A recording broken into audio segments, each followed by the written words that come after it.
ለምን መጣሽ? ምን ማለት ነው ለምን መጣሽ ማለት? አልተጠራሽም ለምን መጣሽ? እህቴ ቤት ለመምጣት የግድ መጠራት ያለብኝ አይመስለኝም ነው። የመለከት ተከታታይ የቴሌቪዥን ድራማ ሰልፈኞች ማለትም የፕሮዳክሽን ሰራተኞች እነዚህ ናቸው። ያጅልኝማ ደርሰ ብግን ደርሰ ቅጥል ከረጢት ሲሚንቶ ያገስከኝ የመለከት ቴሌቪዥን ድራማ ፕሮዲዩሰር ሮቦት ፕሮሞሽን ነው። እኔ በአንድ በኩል የዛ ድርጅት መሪ ነኝ፣ በሌላ በኩል ደግሞ የቴሌቪዥን ድራማው ኤክስኪዩቲቭ ፕሮዲዩሰር ነኝ። ፕሮዲዩሰር የሚለው ነገር እንግዲህ ፕሮፕራይተርሺፕን የሚያሳይ የገንዘብ ባለቤትነትን የሚያሳይ ነው እንጂ ቴክኒካል ነገር ውስጥ መሳተፍ የሚያሳይ አይደለም። እኔ እንግዲህ እንዳጋጣሚ ሆኖ እንደ ባለሙያም በመሆኔ ማቆም ስራ ደግሞ በመሆኑ እዚህ ድራማ ላይ ፕሮዲዩሰር ነኝ፣ እንደገና ፕሮዲዩሰር ዳይሬክተር ነኝ። ፕሮዲዩሰር ዳይሬክተር እንግዲህ አዲስ ኮንሰፕት ነው። ያው ከቴክኒካል ከሆነው ስራ ውጪ አጠቃላይ ፕሮዳክሽኑን በደንብ ኤክስኪዩት የማድረግ ነገር ነው የሚሆነው። ምንም ያለፈ ነገር የለም እንዴ? ምን ሆነ ያለፈው? ሊገልሽማ መጣ ሳይሆንለት ቀረና ተመልሶ ሄደ። ነገ መንገድ ላይ ሊጠብቅሽ ይችላል። ቢሮሽ ድረስ ሊመጣ ይችላል። እዚህ ቤትሽ ውስጥ ሊመጣ ይችላል። አሁን ድርጅታችን ሮቦት ፕሮሞሽን የፕሮዳክሽን ቤት ነው።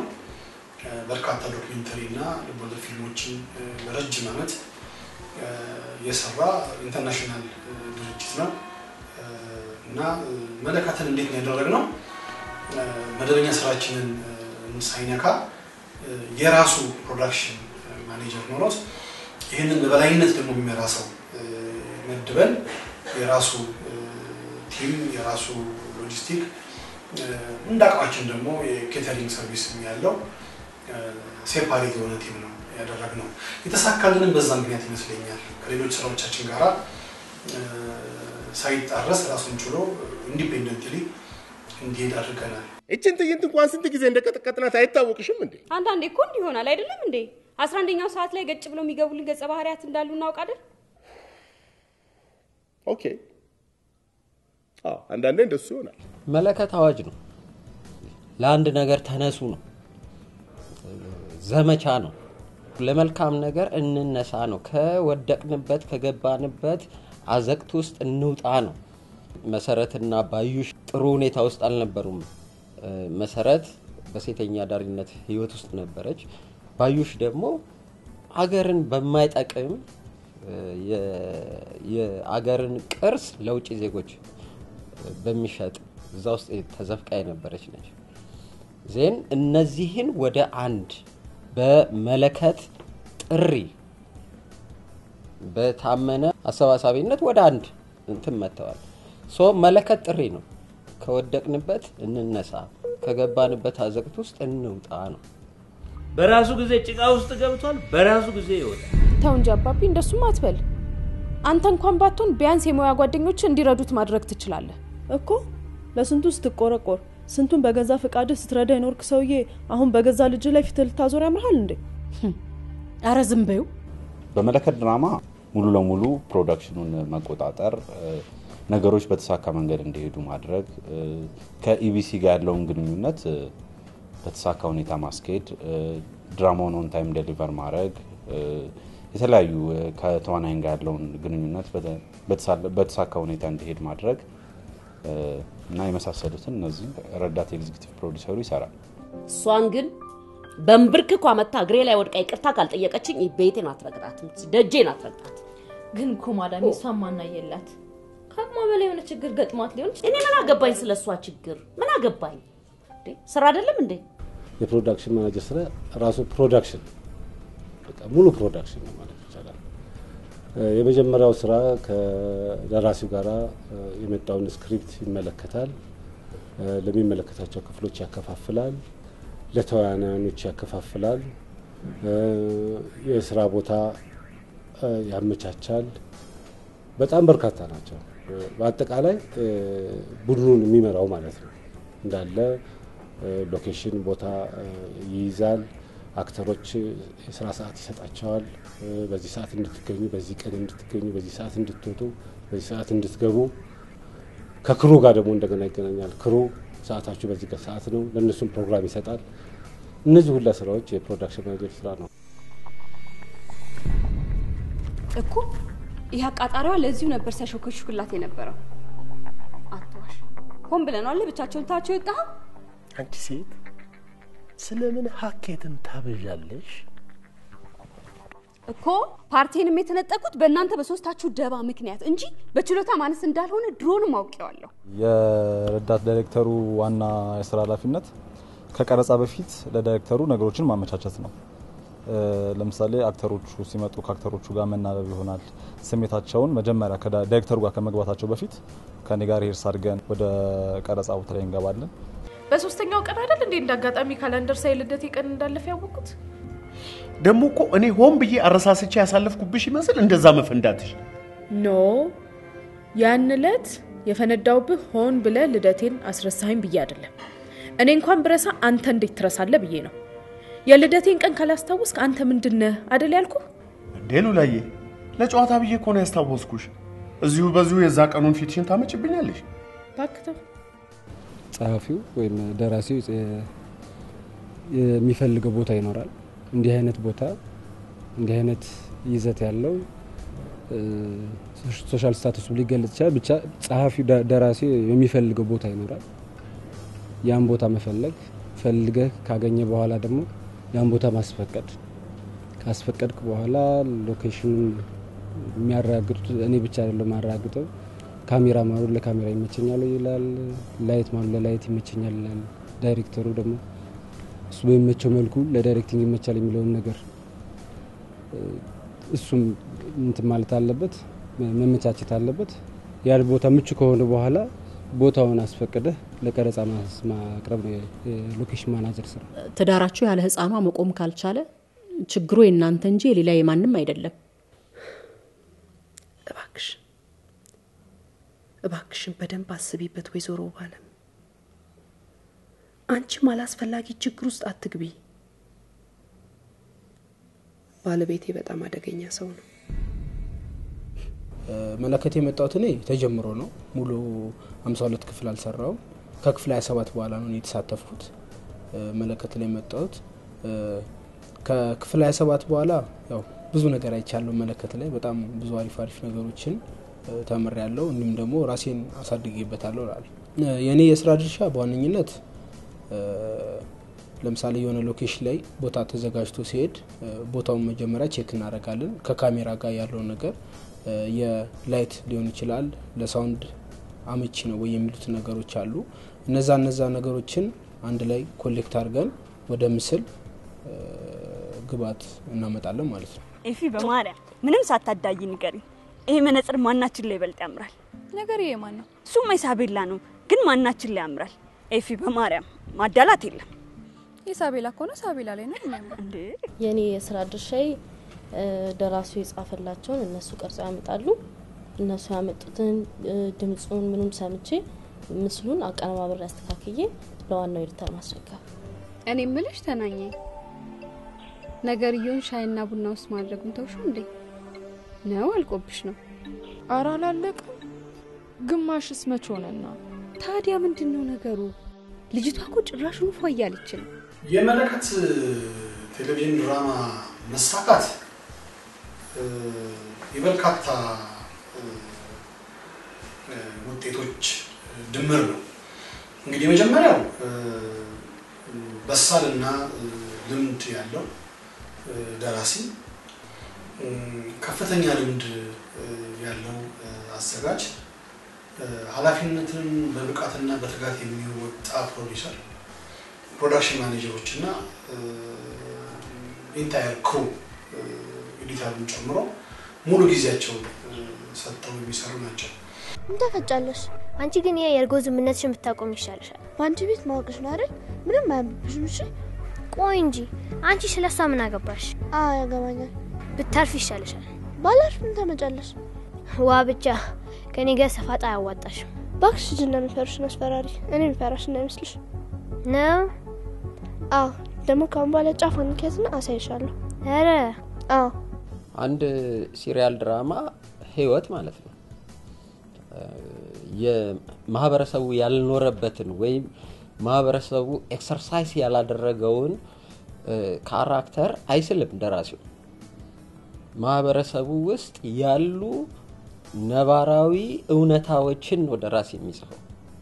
ከዚህ አንፃር ፍቃዱ ተክለማርያም የሚጫወተው ጠንካራ ሰናይ የሆነ ጠበቃ በሙያው እንከን የሌለው ነገር ግን ደግሞ ፍጹም ያልሆነ ፐርሰናል በሆነ ህይወቱ ውስጥ በልጁ ላይ በልጆቹ ላይ የማይደራደር እዚህ ጋር በልጁ በማቴዎስ ላይ ሲፈርድ ሲጨክን ታያለ።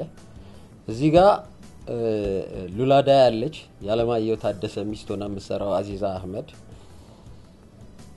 በሉላዳይ ላይ ሲመጣ እገላሃለው ነው የሚለው። ምንም እንኳን በሙያው ጠንካራ ትልቅ ስብዕና ያለው ቢሆንም እንደ ሰው የራሱ የሆነ ደካማ ጎን አለው። ይሄ ደምፍላት ምናምንቴ እያልክ ትንሿ ጣትህን ልጄ ላይ ለማሳረፍ ብትሞክር የገባህበት ገብቼ እንደምገልህ ቅንጣት ያህል አትጠራጠር። የህግ ሰው በሆነም ባይኔ ለመጣ ሰው ህግ መጣስ ማልፈራ መሆኔን አረጋግጥልሃለሁ። የመለከት ጣፍንታ ይሆናል አብረን የምናየው ነው እንግዲህ። ነገር ግን የኢቢሲ የድራማና የፊልም ካውንስል አቋቁሟል። የድራማና የፊልም ካውንስሉ ባወጣው ደንብና አሰራር መሰረት ለአንድ ድርጅት ቢሰጠው 52 ሳምንት ነው። ምናልባት ደርሶላቸው ቢሆን ኖሮ የደረጃ ምናምን ያሳብ ነበረ። እንግዲህ ያልደረሰም ለኛ እንግዲህ ከኛ ዋይ ድረስ እንደሆነ አላውቅም። ስለዚህ ጨረታ መጫረት መብታችን ስለሆነ ተጫርተናል። ካሸነፍን እንቀጥላለን። ለምንድን ነው እንደዚህ ቀሰቀስክብኝ? ነው አንተ ምን ጌም ትጫወታለህ? የቱን ጌም? ይሄ አስጨነቅኳት፣ አስለቀስኳት፣ አሳበድኳት እያላችሁ የምትዝናኑበት ተራ ጌም አላችሁ አይደል? አንድን የቴሌቪዥን ድራማ ለመስራት ዋናው ገንዘብ ነው። ከፕሮዳክሽኑ ውጪ ያለው ነገር ገንዘብ ነው። ገንዘቡን ደግሞ ማግኘት የምንችለው ከነሱ ስለሆነ ትልቅ ሚና ነበራቸው ስፖንሰሮቻችን። ሌላ ከኢቢሲ ጋር መልካም ግንኙነት ነው ያለን። ምክንያቱም ህግና ደንባቸውን ጠብቀን እኛም አሰራራችንን ግልጽ አድርገን በደንብ ኮሜንቶችን ተቀብለን ደከመን ሰለቸን ሳንል እነሱም በዛው መጠን ተባብረውን ለህዝብ እንዲደርስ ሆኗል ይሄ ድራማ። ስለዚህ መለከት ከተለያዩ ተቋማት ጋር የነበረው ግንኙነት ይሄን ይመስላል።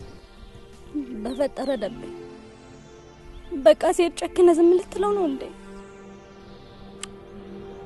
ምን አድርገው ትኛለሽ? ትዙ ምን አድርገው ነው የምትይኝ ትለኛለህ እንዴ? ይሄ ልጅ እኮ ሰው ሊገድል ነው የሚሄደው። አንድ ቀን እንኳን ጥይት ተኩሶ የማያውቅ ልጅ። እውነት ነው። እንዳጋጣሚ ሆኖ መለከት ላይ ያሉ ሰዎች በጣም ሙሉ ማለት ትችላለህ ታዛዥ ናቸው። ሰው አይመርጡም። ይሄ ነገራቸው በጣም አሪፍ ነው። ለካሜራ ቀን ሙሉ ምን ቀርጻቸው ሁሉ ፍቃደኞች ናቸው።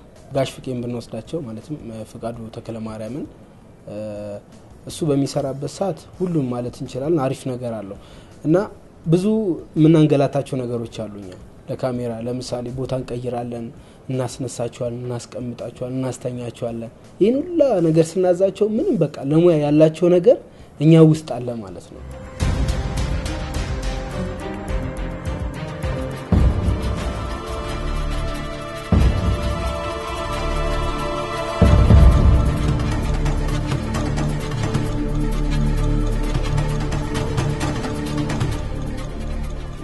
ሎኬሽን ስትመርጥ በጣም የተለያዩ ነገሮች ያጋጥማል። አንዳንዶቹ አንተ የፈለከውን ቦታ ፈልገህ ካገኘ በኋላ ሰዎቹ ፍቃደኞች ላይሆኑ ይችላሉ።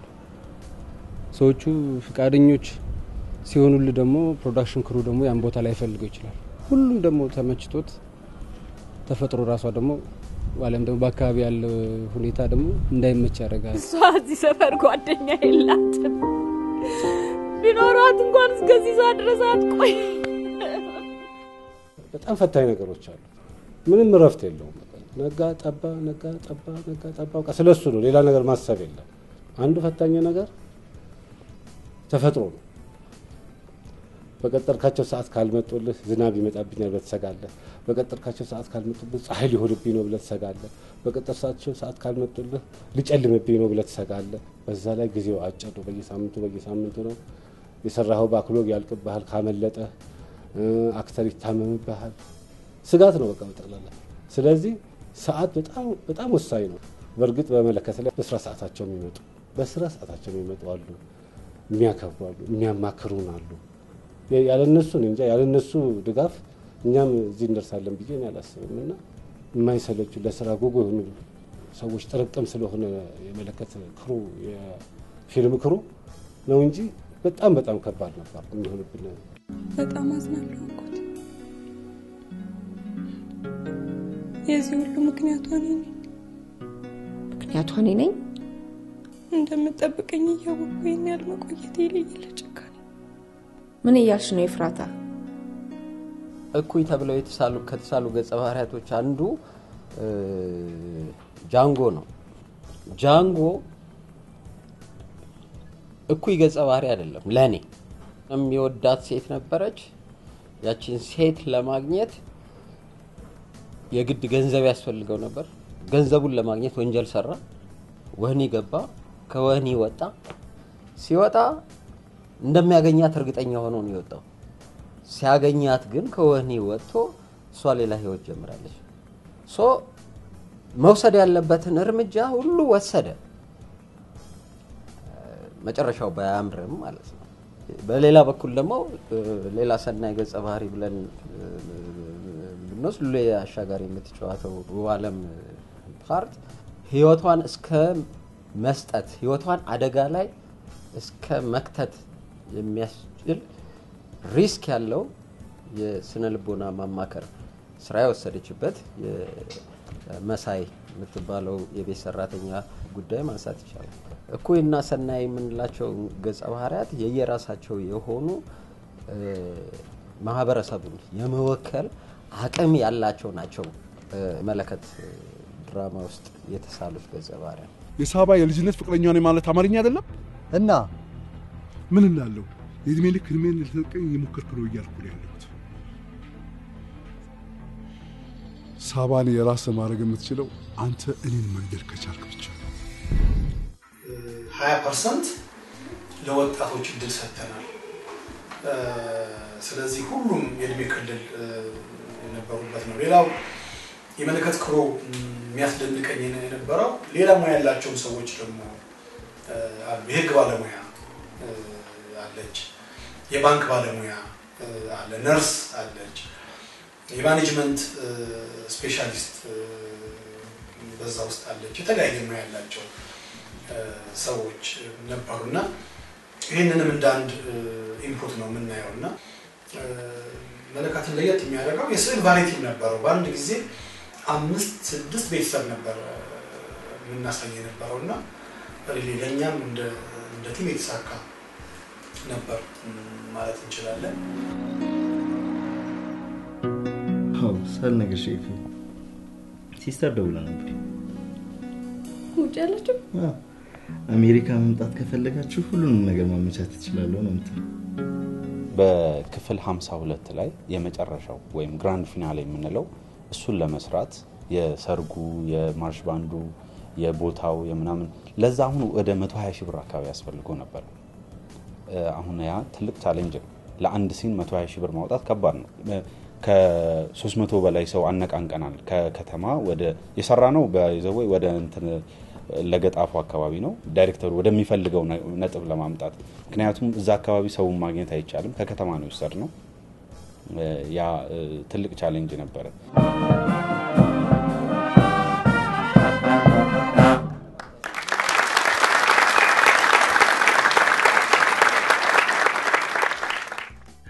ለየት የሚያደርገው ካንጋፋዎቹ ከፍቃዱ ተክለማርያም ጀምራት የአልማዝና ጋሽ ተስፋዬ ይዘህ እስከ ጀማሪዎቹ ኤፍራታና ፍስሐ በቲያትር ስማቸው ድረስ ነው ያካተት ነው። ስንጀምር ኢትዮጵያ ዙ እንደሚያስታውሰው 20% ለወጣቶች እንሰጣለን ባልነው መሰረት ከ20% በላይ ጀማሪ ወጣቶችን አፍርተናል። ስለዚህ ልጅ የማታውቀው አንድ ትልቅ ነገር አለ። የለም አልኩሽ። አለ የለም ዲናትና ልጅት እንዴት አንተ ጭራሽ ልትቆጣኝም ያምራል? ተከታታይ ድራማ ተሰራ ከማህበራዊ ኑሮ መውጣት አለበት ማለት ትልቅ ማንንም ቤተሰቦችህንም ማታ ነው የምታገኛቸው። ከመሸ ወይ ታድራለህ ወይም ደግሞ አምሽተህ ትገባለህ። ተኝተው ነው መስገባ አታገኛቸው። ጠዋት ተነስተህ በሌሊት ትወጣለህ። እንደዚሁ ለቅሶ፣ ሰርግ እንደዚህ የመሳሰሉት እነሱም ያው ጊዜ የላቸው። በቃ ምንም ጊዜ አታገኝላቸው። እንደሱ አይነት ማህበራዊ ኑሮ በቃ ውጪ ነው የምትሆነው። አንቺ ለምን ማናግረው? ምንድነው ይሄ? እኔ እንጃ ጫው መስሎኝ ነው። ከየት አመጣሽው? ከዚሁ ነው ያገኘሁት። እውነቱን ንገሪ። እውነቴን ነው። በካሜራ ስራ ላይ ፈተና የሆኑ ነገሮች አሉ። እሱ በጣም አሳሳቢ ነው። ለምሳሌ የደበበና የሶፊያ ቤት እዛ የድም በመንቀርጽበት ታይም በጣም ብዙ ከባድ ነገሮች ነበሩ። ከግርግዳው ቀለም ጋር በተገናኘ ማለት ነው። ካሜራው የግርግዳ ቀለም ይለያል። አሪፍ እንዲሆንም እንዳይሆንም የሚያደርጉት ነገሮች አሉ። አሁን እዛ ቤት ስገባ በቃ አሪፍ ነገር አይደለም፣ ግን ደግሞ መሰራት አለበት። በሀገርሽ አይን እያየሽ ነው ሁሉ ነገር ግራ ይሆንብሽ።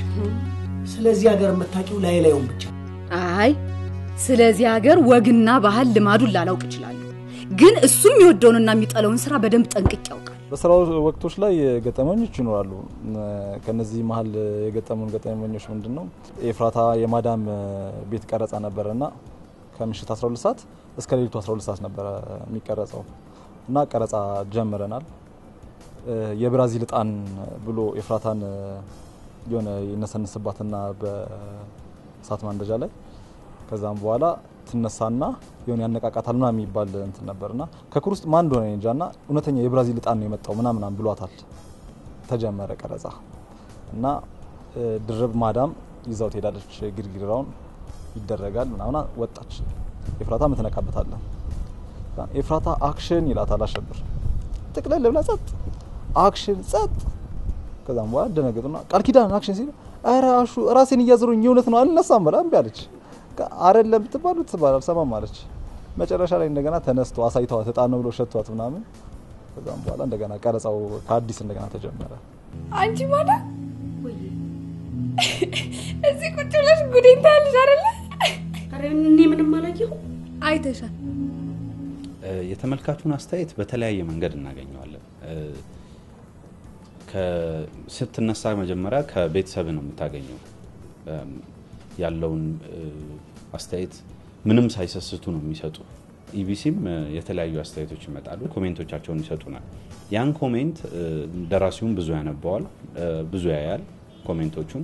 እነዛን አስተያየቶች አንድ ላይ ጨምቀን ደራሲው ይኖራል፣ ዳይሬክተሩ ይኖራል፣ ፕሮዳክሽን ማኔጀሩ፣ የሎኬሽን ሊሆን ይችላል፣ የካራክተር ሊሆን ይችላል፣ የተለያየ ነገር ቁጭ ብለን ተወያይተንበት ወደ ማስተካከሉም አስፈላጊ ሲሆንም ደግሞ ወደ ማረሙም እንሄዳለን።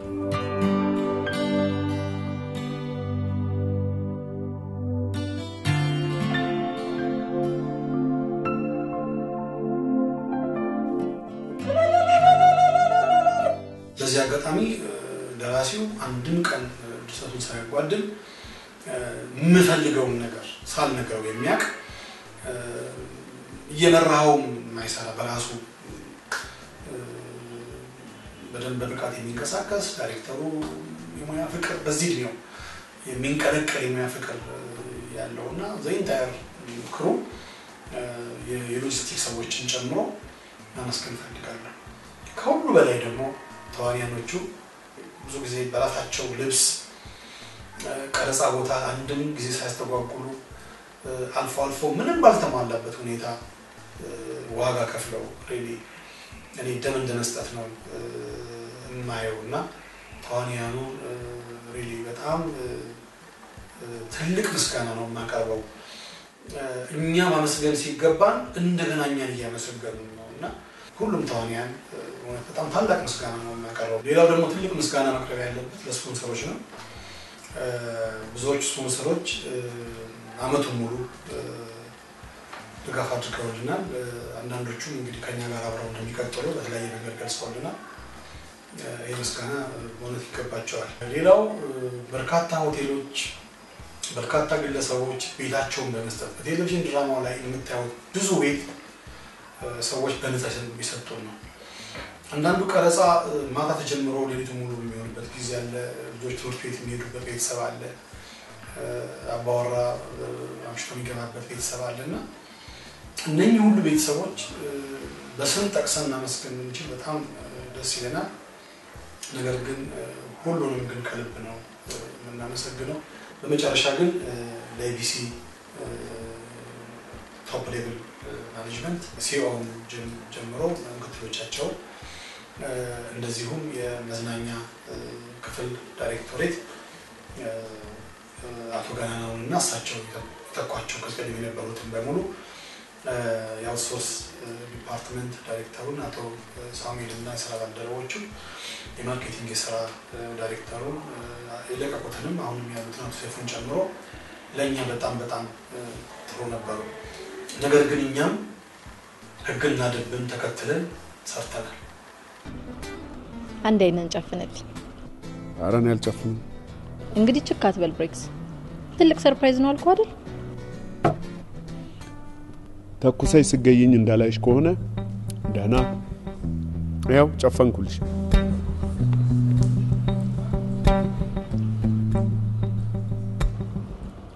ግለጥ ሳልል ግን መግለጥ አይቻልም።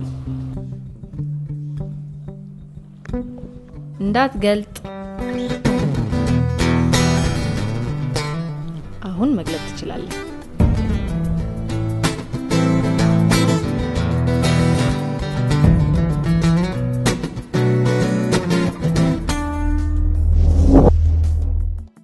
የመለከት ተከታታይ የቴሌቪዥን ድራማ ተመልካቾች አስተያየት ሳምንት ይዘን እንቀርባለን።